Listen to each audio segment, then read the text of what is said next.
The coins felt heavy in Emmett's pocket, heavier than they should. $1.37.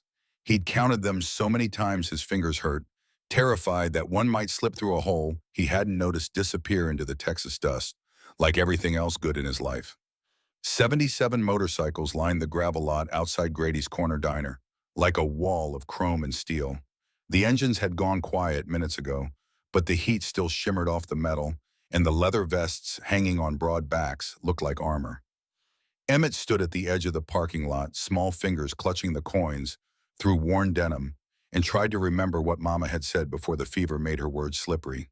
If something bad happens, baby, you go to Grady's. You ask for soup. Someone good will help.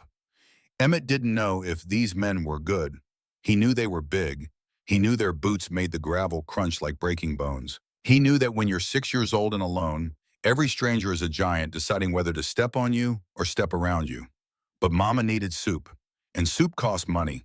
And money was something they'd run out of a long time ago, somewhere between the last town and this one. Between the last brews and the fresh ones Emmett tried not to look at when he helped her change the bandages Deputy Brennan said were from being clumsy. Emmett took a breath that tasted like dust and fear and walked toward the diner. The door was heavier than he expected. It took both hands to pull it open, and when he did, a bell chimed above his head, bright and cheerful, like the world wasn't ending. The diner smelled like coffee and bacon and something baking that made his stomach twist with hunger he'd learned to ignore. 77 men turned to look at him, not all at once. That would have been a movie. This was real, so it happened in waves. The ones nearest the door, first conversation dying mid-sentence. Then the ones at the counter, coffee cups pausing halfway to mouths. Then the ones in the back booths, forks scraping to silence against plates. Emmett froze. The door swung shut behind him with a soft thud that sounded like a cell locking. A woman behind the counter name tag reading Jolene had her hand near the phone. Her eyes were wide, the kind of wide that meant she was deciding whether to be scared now or wait 5 more seconds. Her other hand gripped a coffee pot like it might become a weapon. The booth closest to Emmett held the biggest men. 5 of them, leather vests, worn soft with road miles faces that looked like they'd seen weather and trouble and learned to stare both down. The one in the middle, silver threading through his dark hair, had eyes that tracked Emmett the way a hawk tracks movement in tall grass. Emmett's legs wanted to run. His heart hammered against his ribs like it was trying to escape without him. But Mama was back in room 12, fever climbing, breath rattling, and the hospital wristband on her thin arm said they owed money they'd never have. So Emmett did what Mama taught him. He made himself small. He kept his eyes down. He walked toward the big table like he was supposed to be there, like 6-year-olds walked into rooms full of strangers every day, and it was fine. When he reached the table, he stopped. 5 pairs of eyes looked down at him. Nobody smiled, nobody frowned. They just waited, and somehow that was worse than anger because Emmett didn't know what it meant. He lifted his hand, opened his small fist, and poured the coins onto the scarred wooden table. They clattered loud in the silence. A quarter bounced, rolled, settled. 3 dimes lay flat, a nickel. The rest pennies, some shiny, some dull, all counted 100 times. Emmett's voice came out smaller than he meant it to. I have $1.37. He swallowed, forced himself to look up at the man in the middle, the one whose eyes hadn't left him since he walked in. Is that enough for soup? The man didn't move, didn't speak. His jaw was tight, a muscle working there like he was chewing words he couldn't say. My mama needs to eat, Emmett added, and hated how his voice cracked on the word mama, hated how young it made his son, hated that he was 6 years old and begging strangers because the one adult who was supposed to help them only made things worse. The silence stretched. Somewhere in the kitchen, something sizzled. A truck rumbled past outside. Jolene still had her hand on the phone. 77 bikers sat in absolute stillness. Then the man in the middle moved. Slow, deliberate. His rough hands slid across the table and covered the coins, not taking them, just stopping them from scattering. Hey, he said. His voice was low, controlled, the kind of voice that didn't need volume to carry weight. What's your name? Emmett's throat felt tight. Emmett? How old are you, Emmett? 6. You here by yourself? Emmett shook his head, then corrected himself because lies made things worse. Kind of. My mama's at the motel. She can't get up. The man's eyes narrowed slightly, not with anger, with focus. What's wrong with her? She's sick. She's real sick. The hospital sent her home because— Emmett's voice dropped to a whisper. Because we don't have money. The man's jaw flexed again. He looked at the coins under his palm like they weighed 1,000 pounds. One of the other men at the table, younger with the scar across his cheek, leaned forward. Kid's got hospital band tan on his wrist. See it? Emmett tugged his sleeve down fast, covering the pale line where the paper bracelet had been before Mama tore it off, said they couldn't afford what came with it. The man in the middle glanced at Emmett's wrist, then back at his face. What's your mama's name? Nora, Emmett said. And it wasn't a lie, because that's what she told people to call her now, even though sometimes late at night when the fever made her confused, she called herself something else. Rachel, a name that sounded like crying. Last name, the man asked, and something in his voice changed, sharpened. Emmett hesitated. Mama said don't tell people your last name. Don't let them find you. But this man's eyes weren't mean. They were something else. Something that looked like it hurt. Harper, Emmett whispered. The man went absolutely still, his hand on the coin pressed down like the table might collapse. His eyes stayed locked on Emmett's face, searching for something, and Emmett didn't know what, but it felt important. Harper, the man repeated. Not a question, a word being tested. Emmett nodded. The man took a long breath, the kind Mama took before she had to do something that scared her. Then he slid the coins back toward Emmett, gentle like they might break. You don't need those, he said. Emmett's heart dropped. But the soup? The man reached into his leather vest and pulled out a $20 bill. He set it on the table, then looked up at Jolene, who was still frozen with the coffee pot. 2 bowls of soup, the man said. His voice carried across the diner, calm but absolute. 1 here, 1 to go. Extra crackers. Hot. Jolene stared at him like he'd just spoken a foreign language. Then she looked at Emmett, and something in her face crumpled and rebuilt itself in the space of a breath. Okay, she managed. Okay, honey, coming right up. She turned toward the kitchen, moving fast, like if she slowed down, she'd fall apart. Emmett stood there, coins still in his hand, not understanding. But I have— You keep your money, the man said. Save it for something else. One of the other men at the table, a woman with short dark hair and sharp eyes, spoke for the first time. Her voice was softer than Emmett expected. Emmett, do you want to sit down while we wait for the soup? Emmett shook his head fast. Sitting meant staying. Staying meant Deputy Brennan might see. And if Deputy Brennan saw— The man seemed to understand. He didn't push. Okay, you can stand. What motel is your mama at? Sunrise, Emmett said. Room 12, by the ice machine. The man's face did something complicated. His eyes flicked to the woman with the short hair, and some unspoken thing passed between them. How long has she been sick? The man asked. 3 days, maybe 4. Time got blurry when Mama was too hot to touch, and Emmett had to put wet towels on her forehead and pray she didn't stop breathing while he was asleep. Has she seen a doctor? Emmett nodded. Yesterday. They gave her medicine, but— He stopped. He wasn't supposed to talk about this part. But what? The man asked, and his voice went quieter, the kind of quiet that meant he already knew the answer. They said she has to come back, but she won't. She's scared. Scared of what? Emmett's mouth opened, closed. The truth sat on his tongue like a stone he couldn't swallow and couldn't spit out. The bell above the door chimed. Emmett's whole body went rigid. He knew that sound now, the specific way the bell rang when someone walked in, slow, taking their time, owning the space before they even spoke. Deputy Hale Brennan stepped into the diner. He was 32 but looked younger, the kind of face that smiled easy and meant nothing. Clean uniform badge catching the fluorescent lighted radio on his belt, crackling with static that sounded like authority. His eyes swept the room, cataloging the bikes outside, the leather vests, inside the tension that had settled like dust. Then his gaze landed on Emmett. His smile widened. Emmett, buddy, what are you doing here? Emmett couldn't speak. His throat closed up, words trapped behind the fear that lived in his chest every time Deputy Brennan appeared, every time that smile promised safety and delivered something else entirely. The man at the table, Emmett still didn't know his name, watched the deputy with the same stillness he'd shown since Emmett walked in. Not aggressive, alert. Brennan crossed the diner boots, clicking on linoleum, and stopped a few feet from the table. Up close, he looked at the coins Emmett still held at the $20 bill on the table at the bikers, who'd gone quiet again in a different way.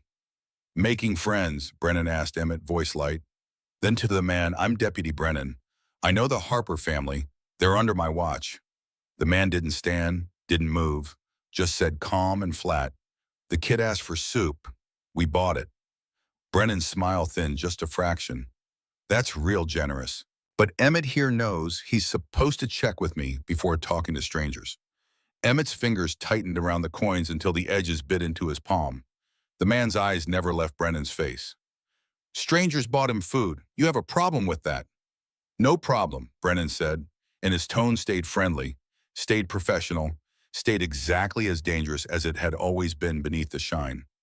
Just making sure everyone understands the situation. Nora Harper's complicated. She makes choices that aren't always in her best interest. Or Emmett's. The woman with short hair spoke up, voice controlled. Kid says his mama's sick. She is, Brennan agreed. She's also stubborn. Won't accept help. Won't follow medical advice. It's a tough situation. Tough for who? The woman asked. Brennan's eyes flicked to her, reassessing. For everyone who cares about her. Jolene appeared from the kitchen, carrying 2 bowls of soup. Steam rose from them, rich and thick, the kind of soup that cost more than $3.50, but she'd made it anyway.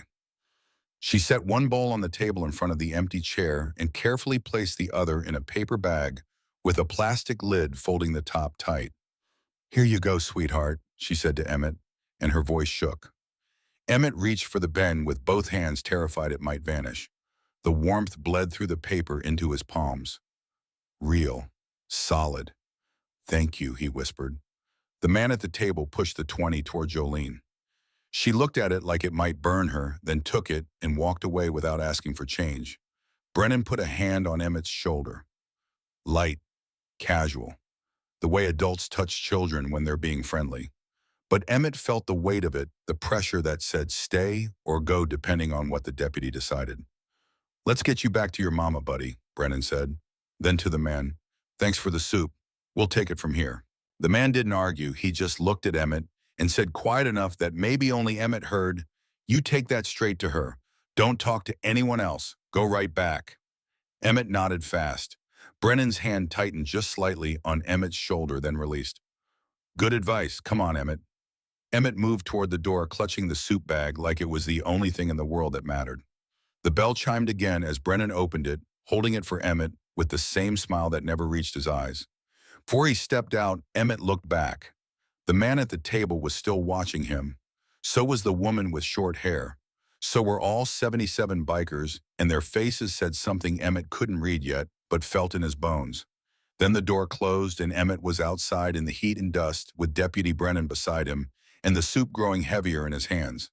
That wasn't smart, buddy, Brennan said as they walked toward the patrol car. His voice stayed friendly. It always did. Your mama wouldn't want you talking to bikers. I just wanted soup, Emmett said, small. I know, but there are rules. You know that. Brennan opened the passenger door of his cruiser. Get in. I'll drive you back. Emmett climbed in the soup bag on his lap seat belt, clicking across his chest. Through the windshield, he could see Grady's corner diner, the motorcycles still lined up like sentries, the windows reflecting sky so he couldn't see inside anymore. Brennan got in the driver's seat and didn't start the engine. He sat there, hands on the wheel, looking straight ahead. Emmett, he said, and the friendly voice had an edge now, the one that came out when Mama said something he didn't like. Those people aren't your friends. They don't know you. They don't care about you. They saw a kid and felt sorry, and tomorrow they'll be gone and you'll still be here, and your mama will still need someone to take care of her. Emmett stared at the soup bag. I take care of you, Brennan continued. I make sure you have a place to stay. I check on your mama. I help when nobody else will. You understand that, right? Yes, sir, Emmett whispered. Good. Brennan started the engine. Because if those bikers come around again, if they try to talk to you or your mama, you tell me. Immediately. Can you do that? Yes, sir. Good boy. The drive to Sunrise Motel took 4 minutes. Brennan parked near the room 12, but he didn't get out. He just sat there watching Emmett unbuckle, watching him grip the door handle. Emmett, Brennan said. I'll check on your mama later tonight. Make sure she eats that soup, all of it. And remember what I said. Yes, sir. Emmett pushed the door open and ran. He didn't mean to run. Running looked like guilt. But the soup was getting cold and Mama was alone, and the patrol car felt like a cage even with the door open. He hit the motel room door with his shoulder fumbling with the key card Mama kept in his pocket. Red light, green. The lock clicked and he shoved inside. Room 12 smelled like sickness and cheap soap and the kind of fear that lived in walls. One bed sheets tangled a shape under them that barely moved. A table with empty medicine bottles. A chair propped up with a phone book. The heater aimed at nothing rattling. Mama, Emmett called soft. The shape stirred, turned. Nora Harper's face appeared from the blankets, pale and slick with sweat, eyes glassy with fever that wouldn't break. Baby, she breathed. You're back. I got soup. Emmett crossed to her, set the bag on the edge of the bed. It's still hot. Nora tried to sit up, couldn't.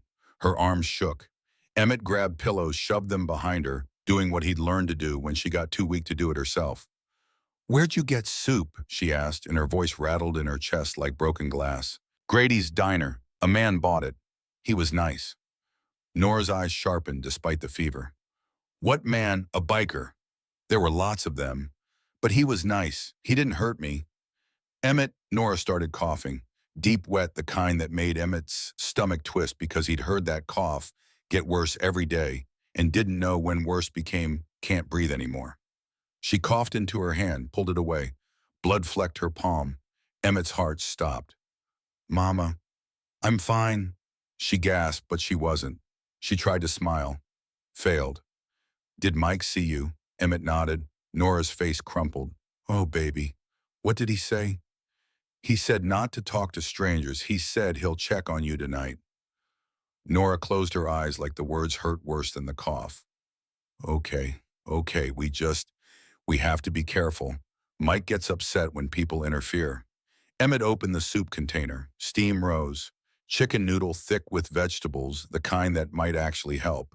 He handed her the spoon. Nora took it with shaking hands, lifted a spoonful to her mouth, swallowed. Her eyes filled with tears. It's good, she whispered. The man gave us two, Emmett said. This one's yours. I have one too. Nora looked at the bag at the second container inside, and something in her face broke. What man? What was his name? I don't know, he didn't say. But Mama, Emmett hesitated. He looked at my wrist, where the hospital band was, and he asked our last name. Nora went very still. What did you tell him? Harper, like you said to. Did he say anything when you said Harper? Emmett thought back. He got real quiet, like it meant something. Nora stared at the soup like it had turned into a snake. What did he look like? Big, silver hair. He had eyes like he was sad but trying not to show it. Nora's hands started shaking so bad the spoon clattered against the bowl. Oh, God. Mama, what's wrong? Nothing, baby. She set the bowl down. Looked at Emmett with eyes that were suddenly too awake, too sharp despite the fever. Did he say anything else? Anything at all? He said to take the soup straight to you and not talk to anyone. Nora pressed her hand over her mouth. Her shoulders shook. Emmett couldn't tell if she was crying or coughing until she pulled her hand away and he saw tears. Mama, I'm sorry. Did I do something wrong? No. Nora grabbed his hand, held it too tight. No, baby. You did good. You did so good. But listen to me. If that man comes back, if you see him again, She stopped, coughed. Blood this time more than before speckling the sheets. Mama, I'm fine. But she wasn't. She tried to breathe and it sounded like drowning. Emmett knew that sound. He'd heard it get worse for 3 days.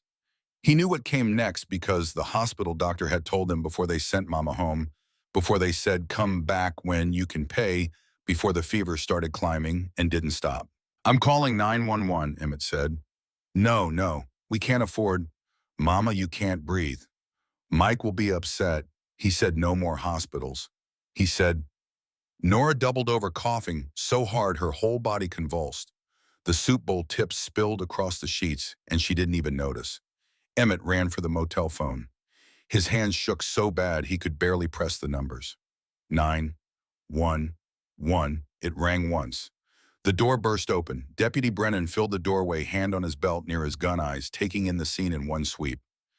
Emmett with the phone. Nora bent double on the bed, blood on her hand. Soup spilled everywhere. "What are you doing?" Brennan asked, and his voice had that edge again, the one that meant someone was about to be in trouble. "She can't breathe," Emmett said, phone pressed to his ear. "She needs help." The 911 operator answered. "This is 911. What's your emergency?" "Hang up the phone, Emmett," Brennan said. "My mama can't breathe." Emmett said into the phone. "Room 12, Sunrise Motel. She's coughing. Blood. Brennan crossed the room in 3 strides and took the phone from Emmett's hand. Not rough, firm, the way adults do when they're taking control. "This is Deputy Brennan, badge 447, he said into the phone, voice calm and professional. "False alarm. Patient has a history of anxiety and substance use. She's refusing treatment. We're handling it. Thank you." He hung up. Emmett stared at him. "She's not refusing. She's dying. Emmett, go outside." "No." Brennan's face didn't change. "Go. On outside, now." Nora tried to speak, managed only a wheeze that sounded like please. Brennan knelt beside the bed, pulled out his own phone, and took a photo of Nora, fever slick, tangled in bloody sheets. Soup spilled everywhere. Evidence of something, Emmett didn't know what. "See this?" Brennan said, showing Nora the photo. "This is what happens when you let strangers interfere. This is what happens when Emmett disobeys me. You want him to see this? You want him to watch you fall apart." Nora shook her head, tears streaming. "Then you rest. You take the medicine I brought you last week. And tomorrow you'll feel better. And we don't call 911 anymore. Understand?" Nora nodded. She had no choice. Emmett could see it in her eyes the way he'd seen it 100 times before. "No choice." Brennan stood, looked at Emmett. "Outside, I need to talk to your mom alone." "No," Emmett said again, but smaller this time. "Emmett," Brennan's voice didn't rise, didn't have to. "Your mama needs to rest. You being here makes it harder. Go sit by the ice machine, 5 minutes. Then you can come back." Emmett looked at Mama. Mama nodded just barely. Emmett walked outside. The door closed behind him. Through the thin walls he heard voices. Brennan's steady, controlled. Mama's weak pleading. Words he couldn't make out but felt in his chest anyway. He sat by the ice machine like he was told. It hummed and rattled.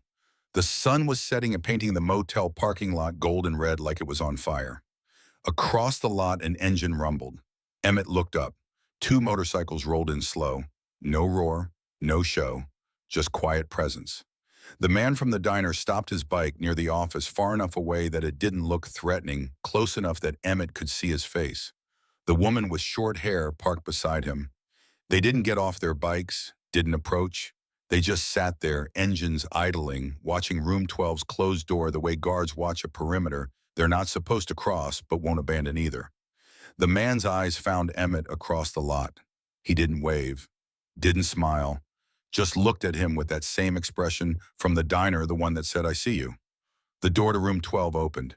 Deputy Brennan stepped out, saw the motorcycles, and his jaw tightened. He walked toward them, hand resting on his belt, near his badge, posture, casual but deliberate.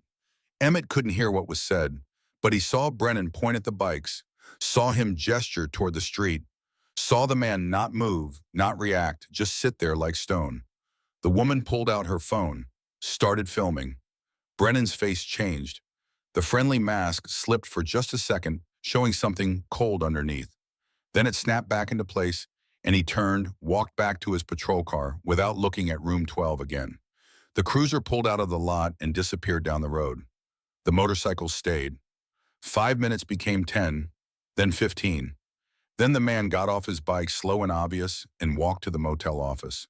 Talked to someone inside, came back out, didn't approach room 12, just returned to his bike and waited. When Emmett finally got up and walked back to the door, the man nodded once. Just once. Like a promise Emmett didn't understand yet, but needed anyway. Emmett opened the door to room 12. Mama was still on the bed, but sitting up now, pillows behind her, the spilled soup cleaned up. Her face was still too pale, still slick with fever, but her eyes were sharp and scared in a new way. "Baby," she whispered, "those men outside, did they say anything to you?" Emmett shook his head. If they come to the door, you don't open it. You hear me no matter what they say. Why? Because Mike says they're dangerous. Emmett thought about the man buying soup, about the woman filming Brennan when he got angry, about the way they hadn't moved when Brennan told them to leave. Mama, he said slowly, are they really dangerous? Or does Mike just say that? Nora stared at him. For a long time she didn't answer. Then she reached out and pulled him close, held him like he might disappear. I don't know anymore, she whispered. I don't know what's real. Outside, the motorcycle's engines hummed, not leaving, not threatening, just there. And Emmett sat on the edge of the bed with Mama's arms around him and his own soup finally going cold, and wondered for the first time in his life if maybe the things adults called dangerous weren't always the things that hurt you.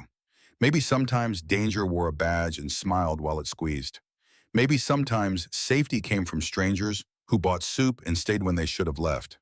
Maybe the world was bigger and more complicated than Mama or Deputy Brennan had ever told him. And maybe, just maybe, that man's sad eyes had recognized something in Emmett's last name that mattered. Harper. The name felt heavier now, like it meant something Emmett didn't remember, but someone else did. Outside, the sun finished setting. The motorcycle stayed. And in room 12 of the Sunrise Motel, a 6-year-old boy held his sick mother and counted the minutes until the next bad thing happened, because that's what life had taught him to expect. What he didn't expect was the good things that were coming. What he didn't know was that the sad-eyed man with silver hair had made a promise 6 years ago and broken it every day since. What he didn't understand yet was that sometimes promises get kept late, but they still count. And what none of them knew, not Emmett, not Nora, not the man watching from his motorcycle, was how much blood and paperwork and stubbornness it would take to turn $1.37 into something that mattered. But they were about to learn. They were about to learn everything. The ambulance lights painted room 12 in strobing blue and red, turning everything into a nightmare Emmett was living while awake. It happened fast after the motorcycle stayed. Mama's breathing got worse, the rattling deeper, and when she tried to stand to use the bathroom, she collapsed halfway there. Emmett screamed. The motel manager called 911 before Deputy Brennan could stop him. And this time when the operator asked questions, there were witnesses who wouldn't be silenced by a badge. Now Mama was on a stretcher, oxygen mask over her face. EMTs moving with controlled urgency that meant serious without saying the word out loud, where a 6-year-old could hear it. Severe pneumonia, possible sepsis, one EMT said into her radio. Female late 20s, altered mental status, fever of 104, oxygen, sat at 87. We're transporting code 2. Emmett knew what code 2 meant.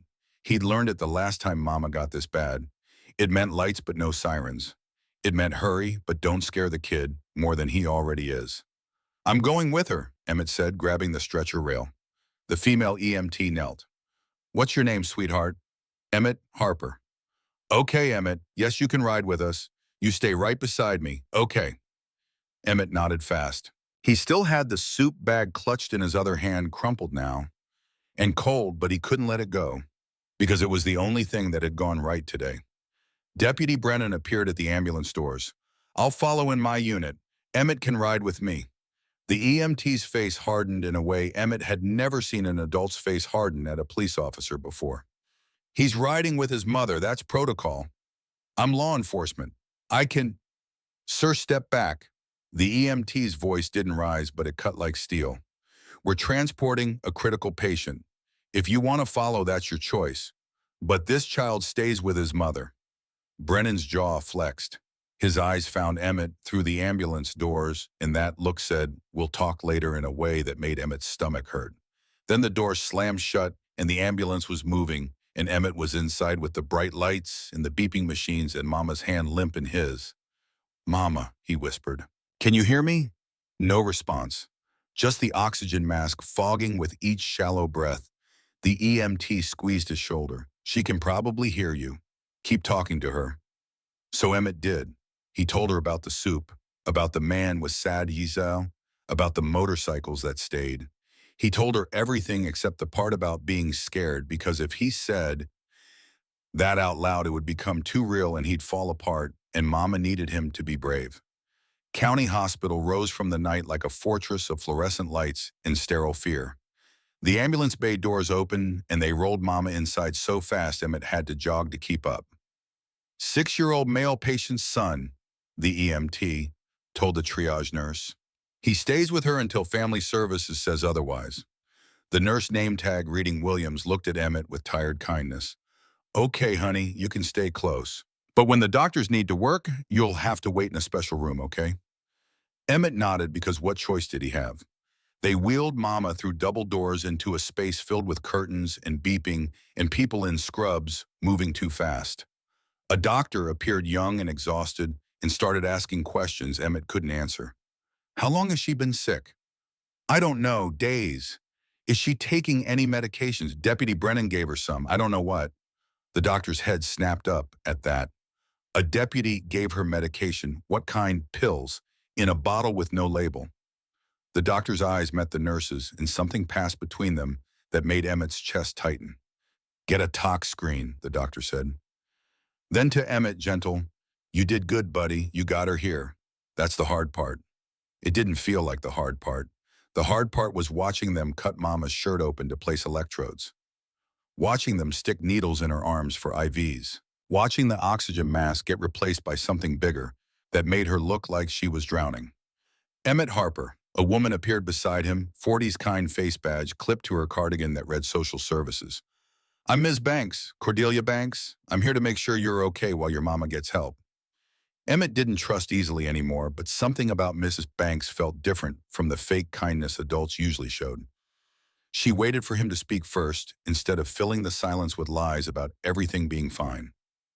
Is Mama going to die? Emmett asked. Mrs. Banks took a breath. The doctors are doing everything they can. She's very sick. But you got her here, and that gives her a chance she wouldn't have had. Deputy Brennan said I shouldn't have called. Ms. Banks's face went very still. What? He said she was refusing treatment. He hung up when I called 911 the first time.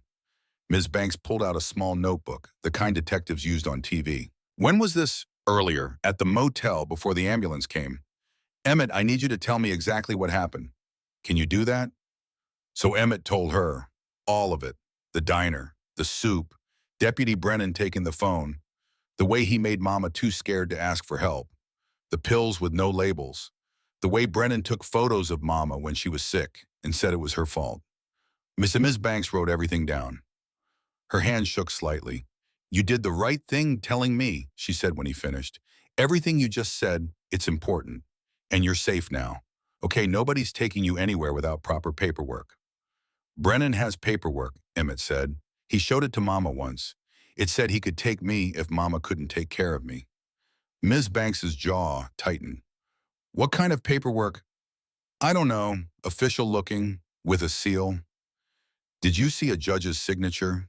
Emmett shook his head. I didn't look at it close. Mama just got real quiet after. Banks could respond. The double doors burst open, and Deputy Brennan walked in like he owned the hospital. Behind him, an older man in a sheriff's uniform, silver star on his chest face like granite. There he is, Brennan said, pointing at Emmett. Emmett, buddy, come here. Ms. Banks stood, positioning herself between them. Deputy, the child is under hospital supervision. I'm his legal guardian, Brennan said, pulling a folder from under his arm. Emergency Protective Custody Order. Signed yesterday. Ms. Banks took the folder, opened it. Emmett watched her face change from confused to angry as she read. This isn't signed by a judge, she said. It's signed by a magistrate. That's legally sufficient. For emergency custody, no, it's not. This requires a juvenile court judge's signature. The sheriff stepped forward. Ma'am, my deputy has authority here. You are welcome to verify through proper channels. But right now, that boy needs to be placed in protective custody while his mother receives treatment. Protective custody from what? Ms. Banks asked. From the motorcycle gang that's been harassing them, Brennan said smoothly. There are 77 bikers at that motel. The child is traumatized. His mother can't protect him. I'm taking him to a safe location. Emmett's voice came out small. They didn't hurt me. They bought soup. Emmett, you don't understand.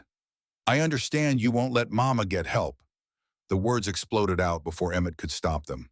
I understand you took the phone. I understand Mama cries when you come, and you say it's helping, but it's not. The corridor went very quiet. Brennan's smile didn't waver, but his eyes went cold. Emmett's confused. His mother has substance abuse issues. He doesn't know what's real. My mama doesn't do drugs, Emmett shouted. Emmett, Ms. Banks started. She doesn't. He gives her pills. He makes her take them. Brennan crouched, bringing himself to Emmett's level with that same false kindness. Buddy, I know you're scared, but your mama asked me to help. She asked me to make sure you were safe. And right now, the safest place for you is with me. No, Emmett backed up until he hit a wall. No, I want to stay with mama. Your mama can't hear you right now. She's sedated. Then I'll wait. I'll wait until she wakes up. Emmett, Brennan's hand reached out, and Emmett did something he'd never done before. He screamed, loud, the kind of scream that brings every nurse on the floor running. Don't touch me, don't touch me. You hurt mama, you hurt her, and you say you're helping, but you're not. Medical staff appeared, security, a doctor Emmett hadn't seen before. Everyone talking at once. Ms. Banks raised her voice above the chaos. Deputy, step back, now. Ma'am, I have legal authority. You have a piece of paper that isn't properly signed and a child who is terrified of you. You will step back or I'm calling hospital security to remove you. The sheriff's hand went to Brennan's shoulder. Son, maybe we should wait for proper verification. Let the hospital handle it. Brennan stared at Ms. Banks like he wanted to say something that would destroy her career. Then his smile returned wider than before. Of course, I understand. I'll wait right here while you verify. Emmett, buddy, I'll be close by if you need me. Emmett slid down the wall until he was sitting arms wrapped around his knees, the crumpled soup bag still somehow in his hand. He'd never felt smaller in his life. Ms. Banks knelt beside him. Emmett, I'm taking you to a safe room. You'll be able to see your mama through a window, but you'll be away from the main hallway. Okay. Is he going to take me? Not if I can help it. Adults always say that. Then they do anyway. Ms. Banks looked at him with something that might have been respect for a cynic too young to vote, but old enough to see through nonsense. You're right. Adults lie, but I'm going to try very hard to be different. Deal. Emmett nodded because what else could he do? They moved through corridors that smelled like antiseptic and fear until they reached a small room with a window that looked into the ICU. Through the glass, Emmett could see Mama surrounded by machines, a tube down her throat, now chest rising and falling with mechanical precision. They had to intubate her, Ms. Banks explained. That means a machine is breathing for her while her lungs heal. It looks scary, but it's keeping her alive. Emmett pressed his hand against the glass. Mama, I'm here, he whispered, even though he knew she couldn't hear. Behind him, Ms. Banks was on the phone, voice low and urgent. Yes, I need to speak with a juvenile court judge immediately. No, this can't wait until morning. We have a deputy claiming emergency custody with insufficient documentation, and the child is exhibiting signs of abuse. Yes, I'll hold. The minutes crawled by like hours. Emmett watched Mama breathe through machines and counted each rise and fall of her chest like they were prayers. Then Ms. Banks's phone rang. She answered, listened, and her face transformed from worried to determined. Understood. Yes, I have witnesses. I'll document everything. Thank you, Your Honor. She hung up and immediately started writing in her notebook with fierce concentration. What happened? Emmett asked. A judge is coming, a real one. She's reviewing the custody order personally, and she's not happy about what she's hearing. Will she stop Brennan? If the paperwork is fake, yes. And if it's real, Ms. Banks hesitated. Then honest, then we fight harder. The door opened. Dakota Pierce walked in, the woman from the motorcycle still wearing leather, but her vest was off now, tucked under her arm. She moved like someone who knew hospitals had rules and was prepared to follow exactly enough of them to avoid being thrown out. Emmett Harper, she asked. Emmett nodded. My name's Dakota. I'm with Mason Reeves, the man who bought you soup. We've been outside since the ambulance left. Mason wanted me to check on you. He's still here. He's not leaving until he knows you're okay. Something in Emmett's chest loosened slightly. Why? Dakota crouched, meeting his eyes. Because he made a promise a long time ago to someone important, and he just figured out you might be part of that promise. I don't understand. You will. But right now, I need to know, are you safe? Is anyone trying to take you somewhere you don't want to go? Deputy Brennan says he has papers. Dakota's eyes hardened. Where is he now? waiting outside. He's not allowed in here. Good. Dakota pulled out her phone. I'm texting Mason. He needs to know. Ms. Banks watched this exchange with professional concern. Ma'am, I appreciate your concern, but I'm not here to cause problems, Dakota said. I'm here because that deputy has a history. 3 other women in this county have restraining orders against him. He uses his badge to control vulnerable people. And if he's trying to take this kid, it's not for the kid's safety. Ms. Banks stared at her. How do you know this? Because we looked. Mason started making calls the second we saw how that kid reacted to Brennan. We've got names, dates, case numbers, and we've got a lawyer on the way who specializes in protective custody disputes. You researched all this in 3 hours. We're motivated. Emmett looked between them, not understanding half the words, but understanding the tone. These people were fighting for him, and that was new. Why? He asked again. Why do you care? Dakota's face softened. Because we know what it's like when the people who are supposed to protect you are the ones you need protection from. A commotion erupted in the hallway. Raised voices, someone saying you can't go in there. Then Brennan pushed through the door, face flushed, that friendly mask completely gone now. The sheriff was behind him, looking uncomfortable. Emmett, we're leaving. Now. No, Emmett pressed himself into the corner. Deputy, Miss Banks started. The hospital administrator agreed. The child is being released to my custody pending proper placement. The hell he is, Dakota said, stepping between them. Brennan's eyes locked on hers. Ma'am, you need to leave. You have no legal standing here.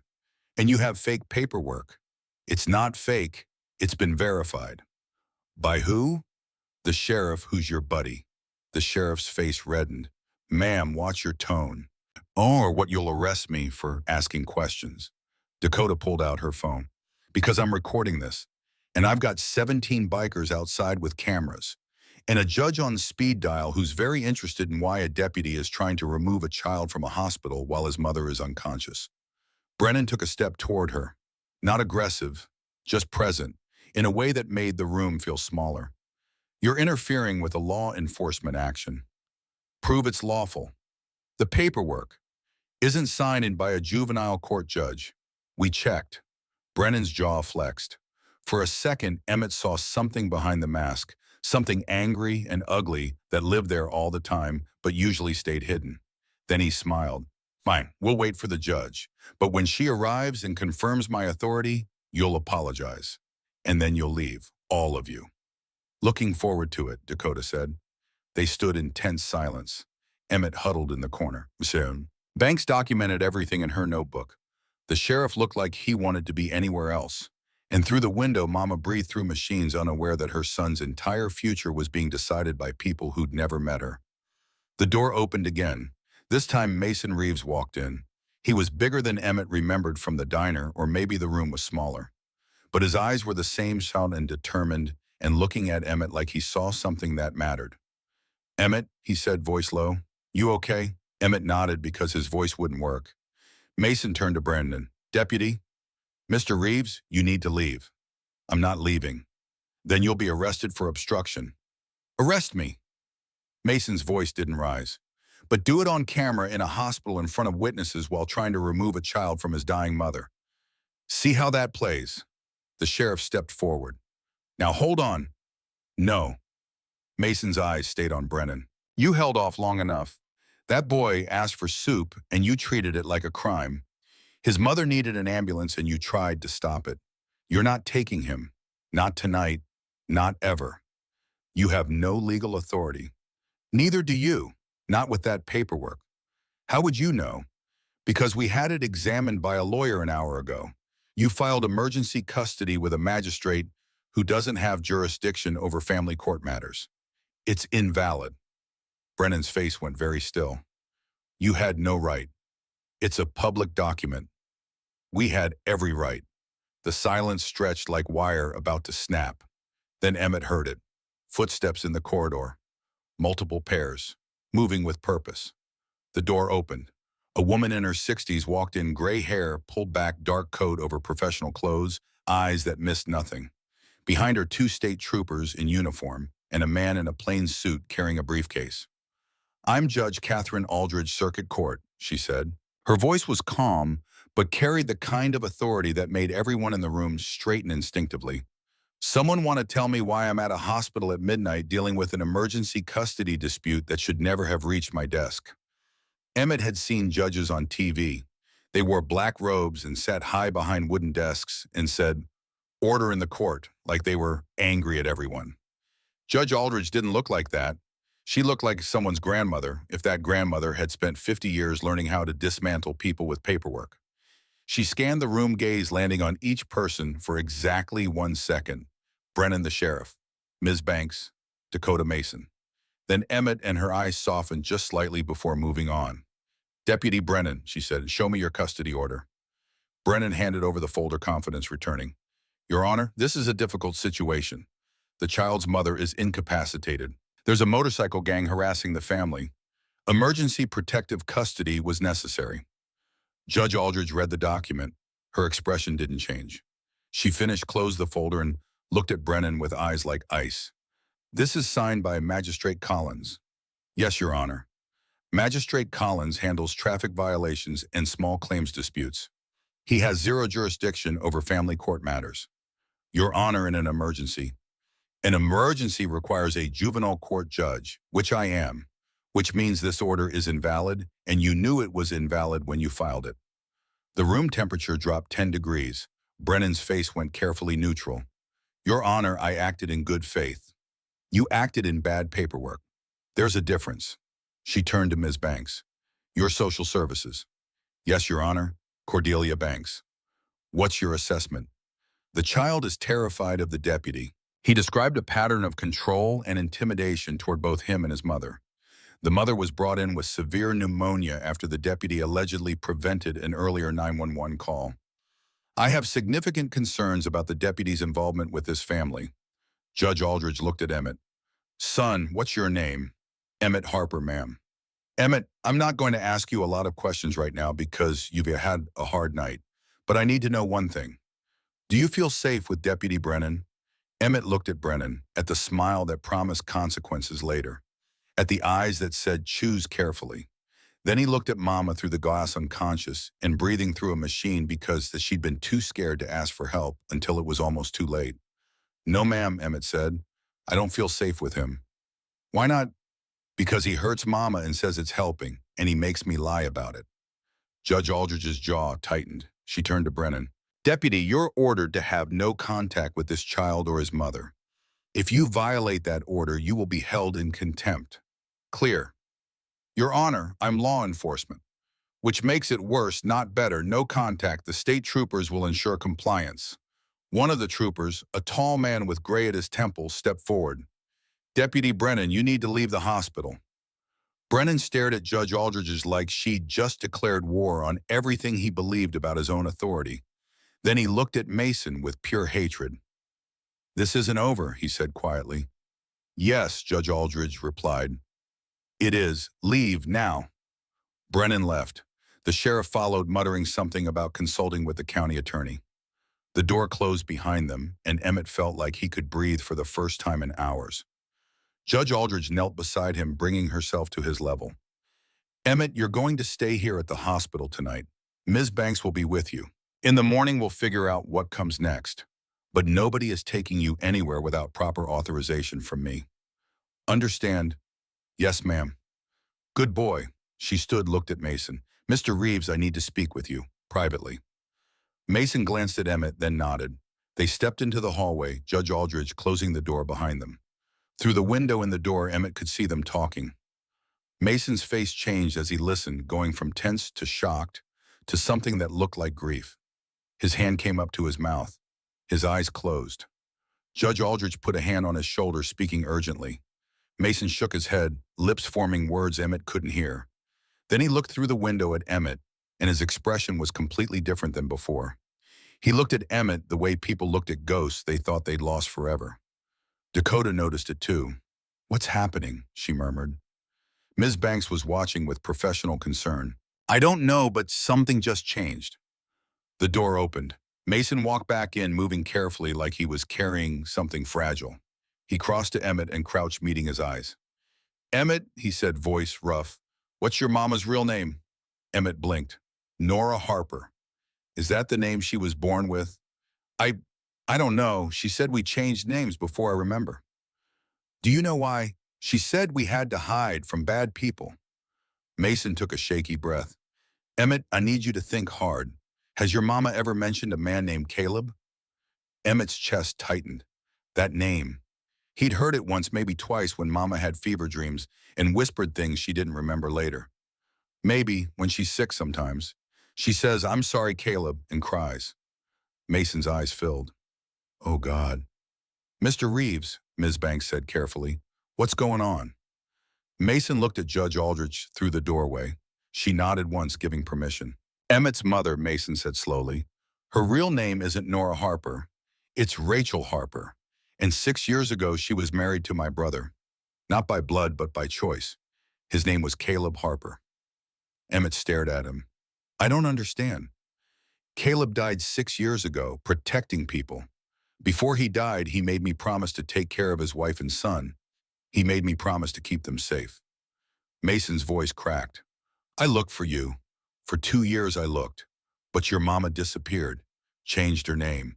I thought maybe she didn't want to be found, but she was just scared. She was hiding from the same people Caleb died fighting. You knew my daddy.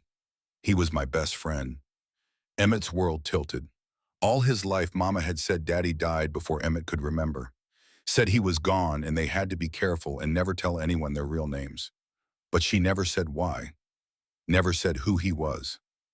Was he good? Emmett whispered. He was the best man I ever knew. Mason's voice shook. And he loved you so much. He talked about you every day. Called you his little man. Made me promise that if anything happened to him, I'd find you and keep you safe. But you didn't find us. I know. And I'm sorry. I'm so sorry, Emmett. But I found you now, and I'm not leaving again. That's a promise. Emmett's eyes filled with tears he'd been holding back since the ambulance. Mama said promises don't mean anything. That people say them and then disappear. Some people do, but I don't. Your daddy didn't either. And neither do you, or you wouldn't have fought so hard to get your mama help. The tears spilled over.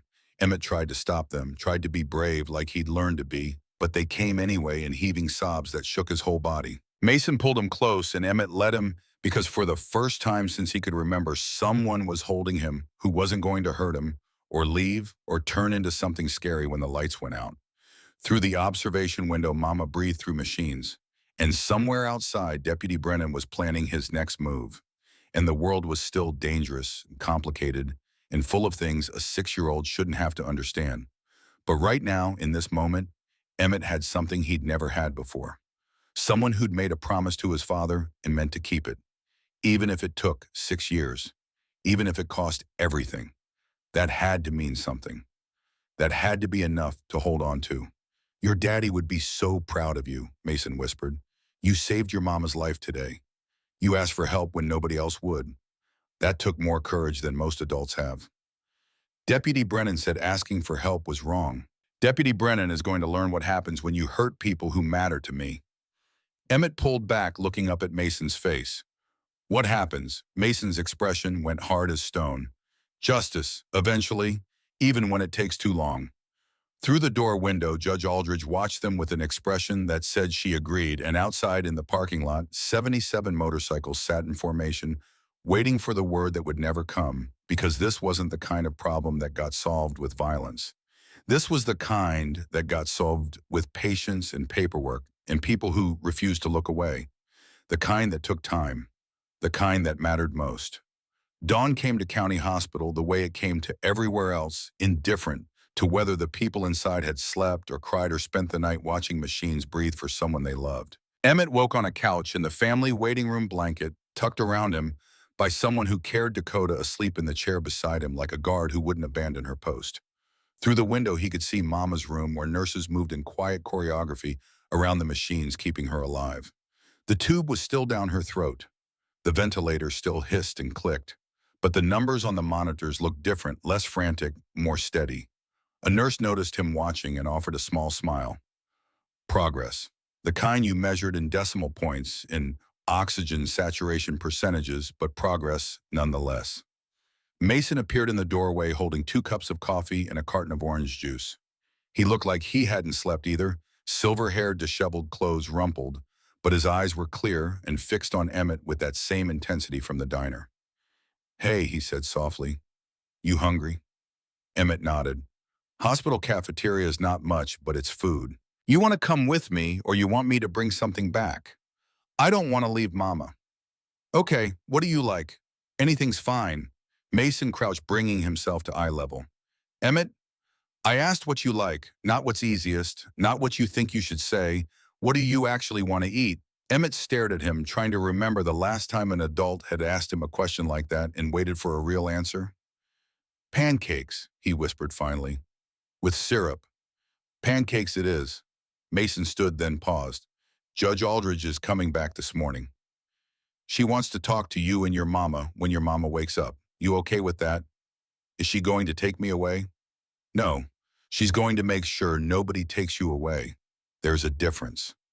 Emmett wanted to believe that. He'd spent 6 years learning not to trust promises, but something about the way Mason said it, flat and certain, like stating a fact instead of making a wish, made it feel possible. After Mason left, Dakota stirred awake. She stretched, joints popping, and caught Emmett watching her. "Morning," she said. "How long you been up?" "A little while." "Your mama's numbers look better." "What do the numbers mean?" "They mean she's fighting and winning." Dakota stood, moved to the window.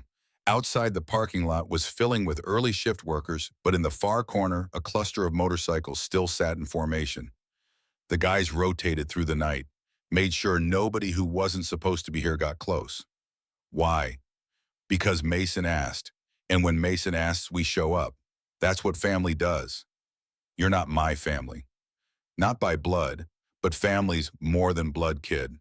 It's who shows up when things are bad and doesn't leave when they get worse. Emmett thought about Deputy Brennan, who said he was family and felt like a prison. Then about these strangers on motorcycles who'd stayed all night in a parking lot just to make sure a 6-year-old could sleep without nightmares. Maybe Dakota was right. Maybe family was something you chose, not something you were born into. The door opened and a doctor came in, different from last night, older with kind eyes behind wireframe glasses. "You must be Emmett," she said. "I'm Dr. Reeves. No relation to Mason, though I've heard about him." She smiled. "I'm taking over your mama's care this morning." "Want to hear the update?" "Yes, ma'am." "Your mama has bacterial pneumonia. Very serious but treatable. We caught it just in time, another 12 hours, and—" She didn't finish that sentence, didn't need to. "We've got her on strong antibiotics, and the ventilator is helping her lungs rest so they can heal. If things keep improving, we might be able to take the breathing tube out in a day or two. And then she'll be okay. Then she'll be better. Not okay yet. She'll need time to recover, and she'll need a safe place to do that. But yes, she's going to live." The weight that had been sitting on Emmett's chest since the ambulance ride cracked slightly enough to let air in. "Can I see her?" "For a few minutes, and Emmett, you can talk to her. People on ventilators can often hear even if they can't respond. So tell her whatever you need to tell her." Dr. Reeves led him to Mama's room.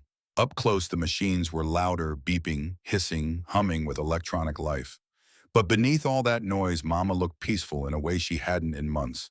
No fever flush, no shaking, just sleep that might actually be restful.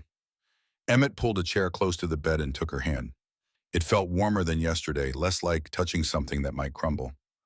"Mama," he whispered, "I'm here. You're in the hospital, and you're getting better. The doctor said you're going to be okay." The machines kept their rhythm, no change. But Emmett kept talking anyway. "I met someone.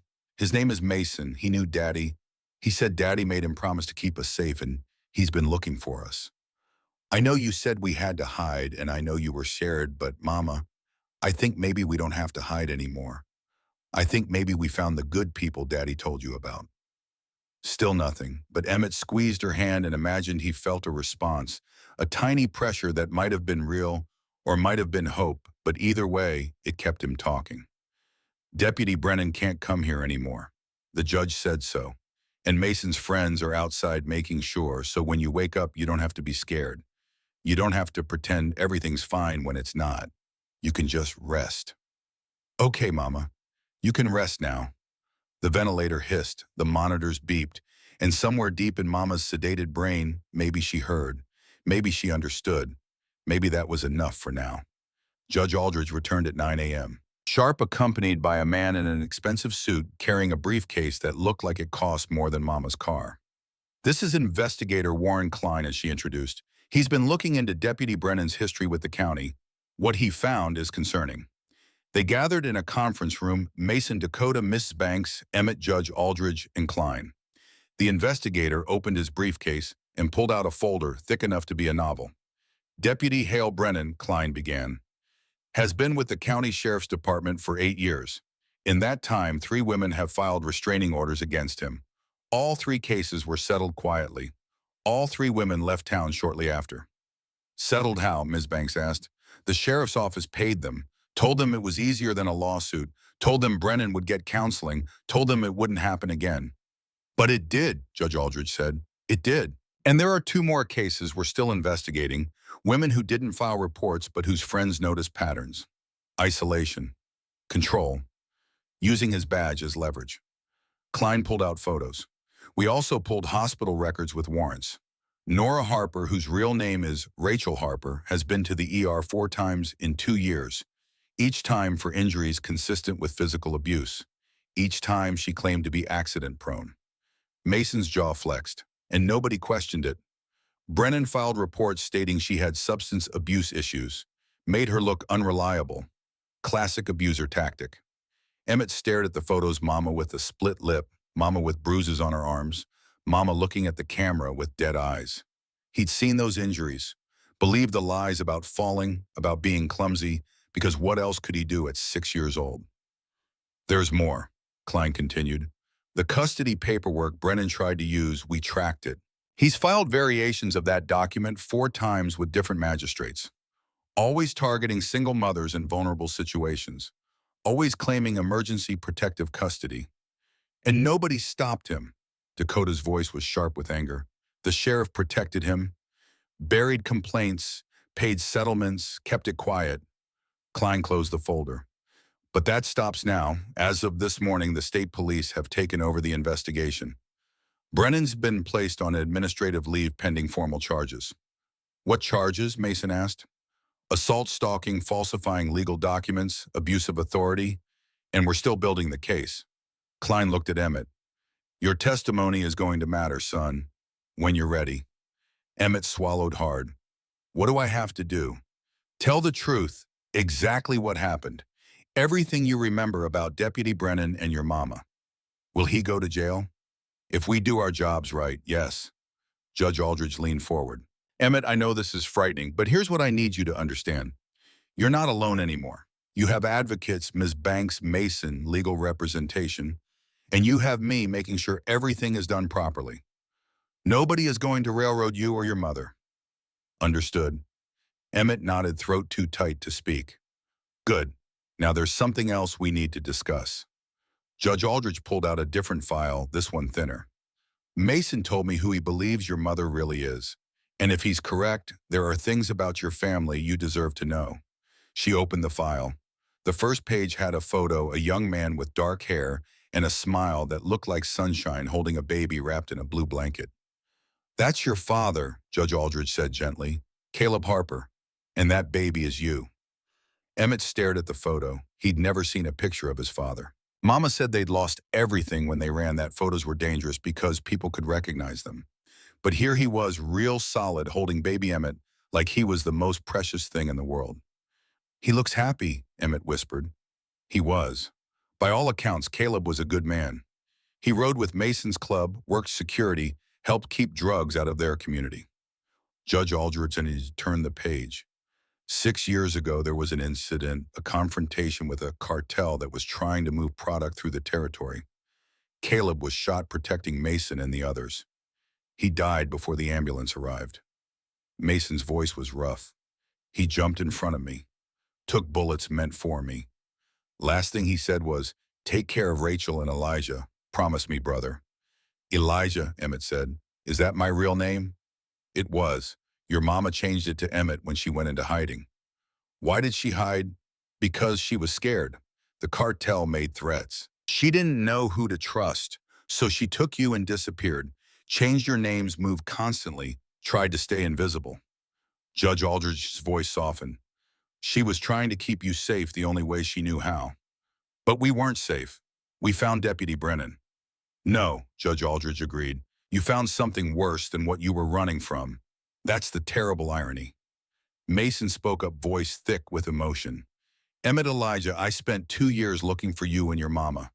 Asked everyone, checked every town, followed every lead. I failed your father. I broke my promise. But you found us now. 6 years late. But you found us. Emmett said it again, firmer. You bought soup. You stayed. You called the judge. You didn't leave. He looked at Mason with eyes too old for his face. That's more than nobody else did. Mason's eyes filled. He nodded, unable to speak. Judge Aldrich gave them a moment, then continued. Here's where we are legally. Your mother is still unconscious but stable. When she wakes, she'll need to make decisions about your care. But until then, I'm appointing Ms. Banks as your temporary guardian. You'll stay near the hospital in protective custody until we can speak with your mother. And then we figure out how to keep you both safe. Long-term, properly. She closed the file. Emmett, I know this is overwhelming. You're 6 years old and you've been through more than most adults experience in a lifetime. But I promise you this, what happened to you and your mother, it matters. And we're going to make sure it never happens to anyone else. Will Deputy Brennan come back? No, and if he tries, he'll be arrested immediately. What if he comes back anyway? Judge Aldrich's expression hardened. Then he'll learn that badges don't make you untouchable. They make you accountable. 2 days later, they removed Mama's breathing tube. Emmett was allowed to be there, standing at the foot of the bed while doctors and nurses worked with quiet efficiency. The tube came out, and Mama coughed, harsh, painful, but real. Her eyes fluttered open. Emmett, she rasped, voice wrecked from the intubation. I'm here, Mama. Her eyes focused, found him, and filled with tears. Baby, what happened? You got really sick. The hospital fixed you. How did I? She looked around at the IV lines, the monitors, the hospital room that must have cost a fortune they didn't have. Oh God, we can't afford this. We have to leave. No. Dr. Reeves stepped into view. Mrs. Harper, you're not going anywhere. You had severe bacterial pneumonia and sepsis. You nearly died. You're staying until you're well enough to be discharged properly. But the bill, is being handled, Mason said from the doorway. Mama's head snapped toward his voice. Her face went white. No, you can't be. She tried to sit up, panicked. Emmett, come here. Come here right now. Mama, it's okay. It's not okay, Emmett, get away from him. Mason didn't move closer. He stayed in the doorway, hands visible, voice calm. Rachel. She froze at the name, her real name. It's me, Mason continued. Mason Reeves, Caleb's brother. You remember me? Mama stared at him like he was a ghost. How did you? Your son asked for soup with $1.37. I saw the name Harper on his hospital band. I put it together. Mason's voice cracked. I'm sorry, Rachel. I'm so sorry I didn't find you sooner. You were supposed to. It came out as an accusation, years of fear and loneliness packed into 4 words. Caleb said you'd find us. He said you'd keep us safe. And you didn't. We've been alone for 6 years. 6 years. I know, I looked everywhere. I swear to God I looked. Not hard enough. Mama was crying now, anger and grief pouring out. Not hard enough because we were right here. We've been in this county for 3 years. If you'd looked hard enough, if you'd cared enough, we wouldn't have. Her voice broke. We wouldn't have ended up with him. The weight of that statement hung in the air. Mason's face was carved with guilt. Brennan. He said he was helping. He said he'd protect us from the cartel. He said, Mama's hands twisted in the sheets. It doesn't matter what he said. It's what he did. And you weren't there to stop it. You're right, Mason said simply. I wasn't. I failed Caleb. I failed you. I failed Emmett. There's nothing I can say that makes that okay.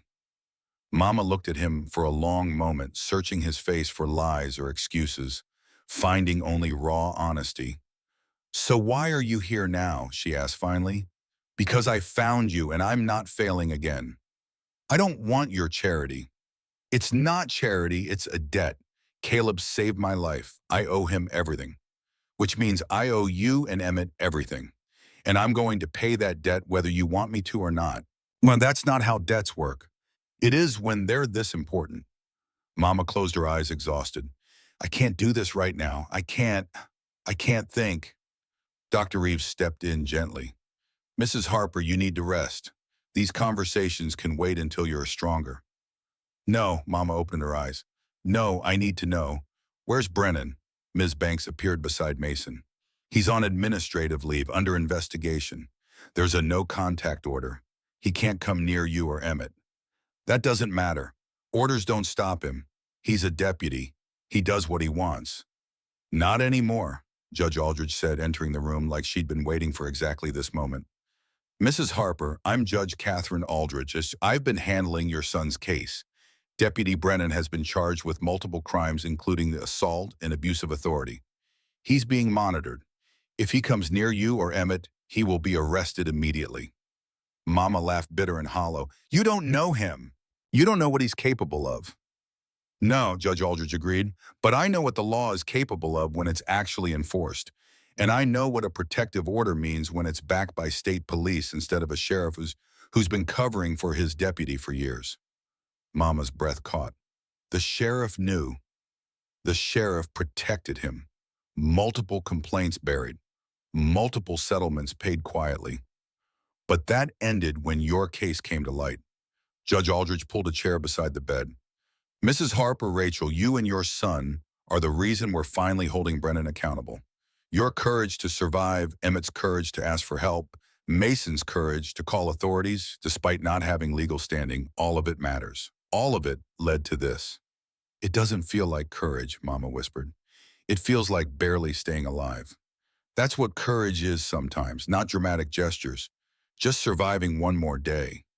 Mama looked at Emmett, really looked at him for the first time since waking. Baby, are you okay? Did he hurt you? No, Mama, I'm okay. Did I? She swallowed hard. Did I scare you when I got sick? Yes. The honesty made her flinch. I'm sorry. I'm so sorry, Emmett. I should have gone to the hospital sooner. I should have asked for help. You were scared. I was scared, she agreed. And that's not an excuse, but it's the truth. Mason says Daddy made him promise to take care of us.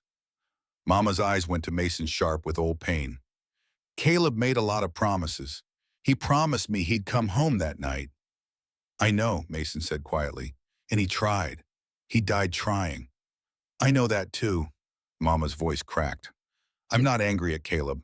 I'm angry that I've spent 6 years being terrified when I should have been able to trust the people who were supposed to help. I'm angry that wearing a badge meant Brennan could do whatever he wanted. I'm angry that asking for help felt more dangerous than dying alone. You have a right to be angry, Judge Aldridge said. What happened to you was a systematic failure of protection, but it's being corrected now. Not fast enough, not perfectly, but it is being corrected. Mama wiped her eyes. What happens now? Now you heal. The hospital's arranging financial assistance for your bills. When you're well enough to be discharged, we'll find you safe housing, not a motel somewhere secure where Brennan can't find you even if he tries. Emmett will stay with you under child services supervision until we're confident you're both stable. And Mason will... Judge Aldridge looked at him. Mason will be available as support if you want it. I don't know if I want it, Mama said honestly. That's fair, Mason replied. I'm not asking you to trust me. I'm just asking you to let me try to earn it back. Mama studied him for a long moment. Then she looked at Emmett. What do you want, baby? Do you want Mason around? Emmett thought about the soup, about the motorcycles staying all night, about the way Mason had looked at him when he learned the truth, like finding something precious he thought was lost forever. Yes, Emmett said. He kept his promise to Daddy, even if it took a long time. Mama's eyes filled again. Okay, she whispered. Okay. 3 weeks later, on a morning that smelled like autumn and new beginnings, Emmett and Mama moved into a small house on the edge of town. Not fancy 2 bedrooms, a kitchen with appliances that worked, a yard with grass that needed mowing. But it was theirs, paid for by a victim's assistance fund Judge Aldridge had helped them access, and it had locks that actually locked and windows that actually closed, and no one would come through the door without permission. Mason helped them move in along with Dakota and a half dozen other bikers who carried boxes and furniture without complaint. The motorcycles lined the street like a temporary barrier between the house and the world, and neighbors peeked through curtains trying to decide if this was a threat or a promise of safety. It was both. Everything was both now. Emmett unpacked his room, which wasn't hard since he didn't have much, and found the crumpled soup bag at the bottom of a box. He'd kept it. Didn't know why. It was just trash. But it felt important somehow, this paper bag that represented the exact moment his life had split into, before and after. He smoothed it out carefully and set it on his dresser. Mama appeared in the doorway looking healthier than Emmett had seen her in years. The fever was gone. The weight was coming back. She moved without pain now, without the constant hunch of someone expecting to be hit. "You keeping that?" she asked, nodding at the bag. "Yeah." "Why, Bob?" "Because it reminds me that asking for help was the right thing to do." Mama's eyes softened. She sat on the edge of his bed. "I'm sorry I taught you not to ask. I'm sorry I made you think we had to do everything alone. You were protecting me. I was scared. There's a difference." She reached out, tucked his hair behind his ear. "Emmett Elijah, do you want me to call you by your real name?" Emmett thought about it. Elijah was who he'd been before when Daddy was alive, and the world was safer. Emmett was who he'd become in hiding. "Can I be both?" he asked. "Yeah, baby, you can be both." Downstairs, voices drifted up, Mason and Dakota helping Mama set up the kitchen, talking about normal things like where the dishes should go and whether they needed more towels.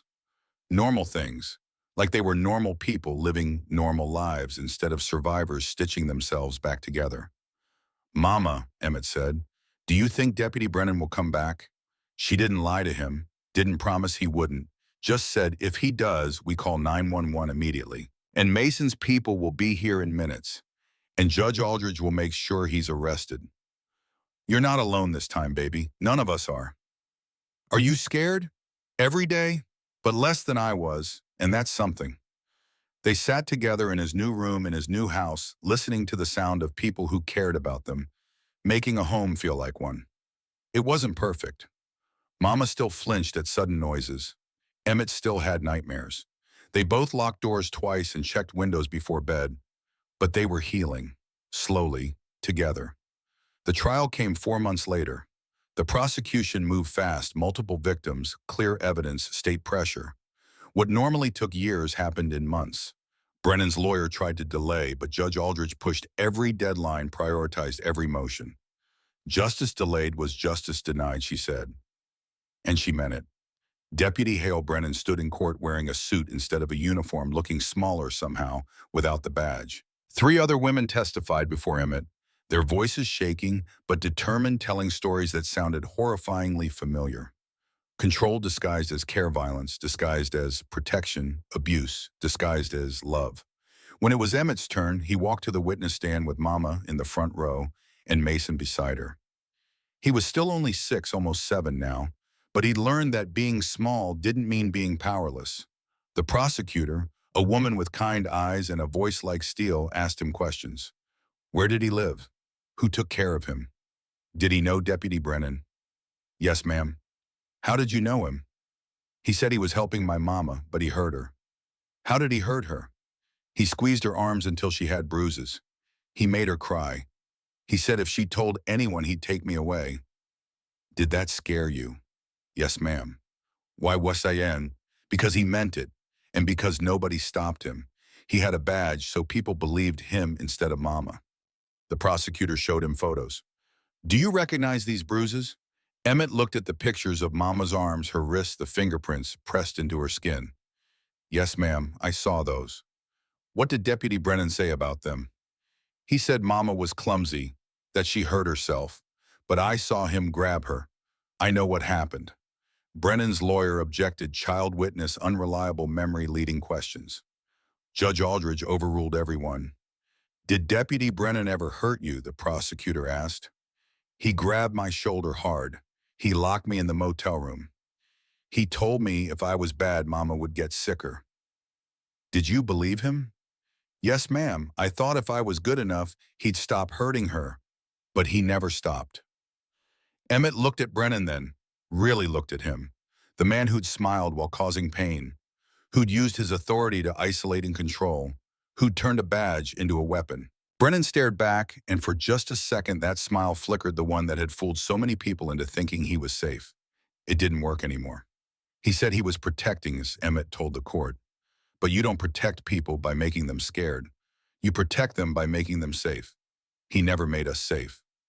The jury deliberated for 3 hours, guilty on all counts. When the verdict was read, Mama sobbed with relief in Mason's arms. Emmett just felt tired. Justice was supposed to feel triumphant, but mostly it felt like the end of a very long fight that shouldn't have been necessary in the first place. Outside the courthouse, reporters waited with cameras and questions. Mason shielded them, Dakota running interference, getting them to the truck before anyone could shove a microphone in Emmett's face. But one reporter called out a question that stopped Emmett cold. Emmett, what do you want people to know about what happened? Emmett turned, looked at the camera, and thought about all the kids who might be watching someday. Kids in motels with sick parents and no money. Kids who'd learned to be small and quiet and not ask for help. I want them to know that asking for help is brave, he said. Even when you're scared. Even when the person hurting you has a badge or seems important. You still ask, because somebody good might hear you. Who heard you? Emmett looked back at Mason, standing by the truck with that same expression from the diner, Dayton determined and refusing to leave. Strangers who became family, Emmett said. That's who. 6 months after the trial, on a spring morning that smelled like rain and promises kept, Emmett walked back into Grady's Corner Diner. The bell chimed. Jolene looked up from the counter, and her face transformed with recognition and joy. Emmett Harper. Look at you, baby, you got so big. Emmett smiled. He had grown 2 inches and 10 pounds, the kind of growth that happens when you're finally eating regular meals and sleeping without nightmares every night. Hi, Miss Jolene. What can I get you, sweetheart? Emmett walked to the counter and pulled something from his pocket. $1.37. The same coins from that first day kept safe all these months. He placed them carefully on the counter. I want to buy soup for the next kid who needs it, he said. Not for me, for someone else. Someone who's scared and hungry and doesn't know if asking for help is okay. Jolene's eyes filled with tears. Oh, baby. And I want you to keep this money right here where everyone can see it, so they know that asking is okay, that people help. Jolene picked up the coins with shaking hands, then grabbed a small glass jar from under the counter. She dropped the coins inside, then pulled a label maker from a drawer and typed carefully. She stuck the label on the jar for the next kid who needs soup. There, she said, right here on the counter. Forever. The door opened. Mason walked in with Mama, both of them, healthier, steadier, learning how to be something other than haunted. The bikers who'd stayed that first night filtered in too, not 77 this time, just a dozen enough to fill a few booths and make Jolene smile. They weren't there to intimidate. They were there to celebrate. Because Emmett wasn't just surviving anymore. He was living. And Mama wasn't just hiding anymore. She was healing. And Mason wasn't just carrying guilt anymore. He was keeping a promise. Not perfectly, not without struggle, but keeping it nonetheless. Jolene brought out soup, big bowls hot and thick on the house because some things mattered more than money. They ate together, this makeshift family built from tragedy and stubbornness, and one 6-year-old's courage to ask for help when every instinct said not to. And on the counter, the jars sat in the afternoon light, coins glinting, label clear. Waiting.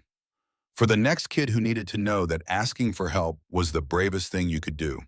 For the next stranger who needed to remember that being good meant showing up and staying even when it cost you something. For the next broken promise that might still be kept just differently than planned. Emmett looked at the bus and thought about Daddy, who he'd never really known, but who'd loved him enough to make Mason promise.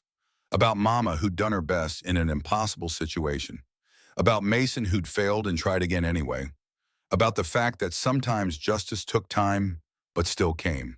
That sometimes family was who you found, not who you were born to. That sometimes the smallest acts, buying soup, making a phone call, refusing to look away, changed everything. He was 7 now. Almost. Old enough to understand that the world was complicated and cruel and also occasionally surprisingly kind. Old enough to remember that once upon a time, he'd had $1.37 and didn't know if it was enough. It had been enough, more than enough. It had been everything.